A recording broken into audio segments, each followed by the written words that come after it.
Welcome to Kenton's videos. Enjoy the video.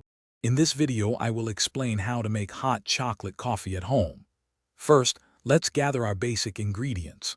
You'll need your favorite coffee, some good quality cocoa powder, and your choice of milk.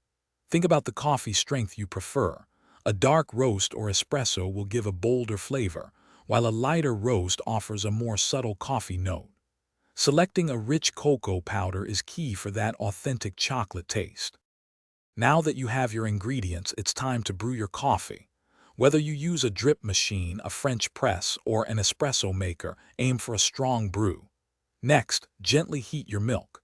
You can do this on the stovetop over medium heat or in the microwave for about 1 minute.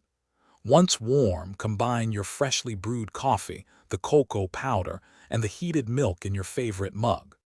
With your base ready, it's time to sweeten and customize your drink. Add your preferred sweetener, whether that's a teaspoon of sugar, a drizzle of maple syrup, or a touch of honey. For an extra layer of flavor, consider a pinch of cinnamon, a few drops of vanilla extract, or even a tiny dash of chili powder for a spicy kick. Stir everything thoroughly until it's smooth and perfectly blended. Finally, let's add some delightful toppings to complete your hot chocolate coffee. A generous dollop of whipped cream, some delicate chocolate shavings, or a handful of fluffy marshmallows can elevate your drink. Serve it immediately to savor the warmth and rich flavors. This homemade treat is perfect for any time you need a comforting pick-me-up.